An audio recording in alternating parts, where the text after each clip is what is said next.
Bonjour, dans cette vidéo, je vais te partager mon expérience de l'alchimie interne et de comment j'utilise ce nouvel outil dans mes soins aujourd'hui. Alors, qu'est-ce que c'est que l'alchimie interne? C'est une approche qui est issue du Tao, du Universal Healing Tao de Mantak Chia, à laquelle je viens tout juste de me former pour rajouter à mon approche multidimensionnelle encore un nouvel outil. Pourquoi ça? En fait, dans mon approche professionnelle, il y a vraiment cette idée toujours de travailler sur tous les plans, le corps, le mental, les émotions, l'approche spirituelle, énergétique de l'invisible. Et aussi, ce qui me manquait finalement, c'est l'approche organique. C'est-à-dire qu'à un moment donné, si au niveau viscéral, au niveau de nos organes, le corps ne suit pas, on ne peut pas enclencher les transformations profondes que j'apporte dans mes soins. Et donc, je ne suis pas micronutritionniste, je ne suis pas naturopathe, etc. Et voilà, qui sont des outils complémentaires.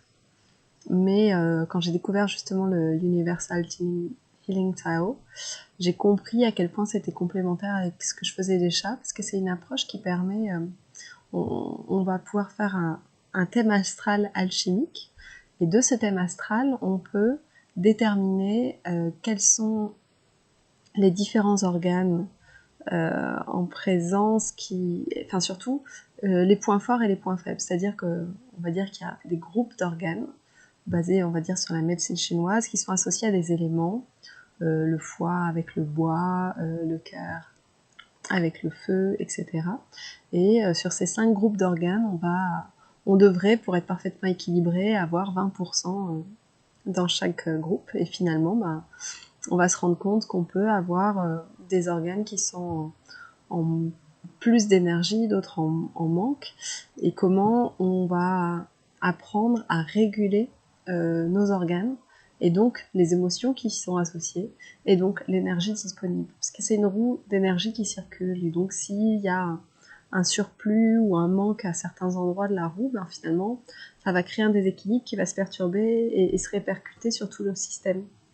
Donc moi, quand j'ai découvert ça pour moi cet été, j'ai trouvé ça passionnant de me rendre compte en fait que comme j'ai un système avec un foie un peu fragile, je dois être particulièrement attentive pour ma part dans ce que je vais manger pour pouvoir avoir un système où la digestion va bien se faire. Et que si sur un certain temps, j'écoute pas les vrais besoins de mon corps, ça va expliquer le fait que parfois je vais tomber en anxiété d'anticipation, parce que c'est la rate et l'estomac qui n'ont pas l'énergie disponible pour faire leur travail.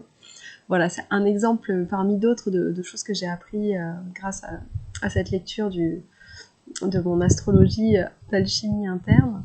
Et donc l'idée pour moi aujourd'hui, c'est de pouvoir faire cette lecture d'alchimie interne pour tous mes patients, pour toutes les personnes que j'accompagne, en tout cas celles que j'accompagne vraiment dans la durée, et de pouvoir prodiguer des conseils spécifiques, avoir une manière de travailler qui va être personnalisée encore un peu plus.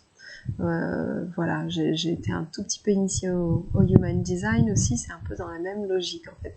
C'est sortir de ces accompagnements où on va plaquer une méthode sur quelqu'un alors que ça lui correspond pas, et comment est-ce qu'on peut ajuster les conseils, ajuster même le déroulé de l'accompagnement à ce que la personne est réellement en fait, tout simplement. Voilà. Donc cette petite vidéo d'introduction de ce nouvel outil qui rentre dans mes outils de soins. J'espère que ça vous parlera, et au plaisir de travailler ensemble quand ça sonne juste.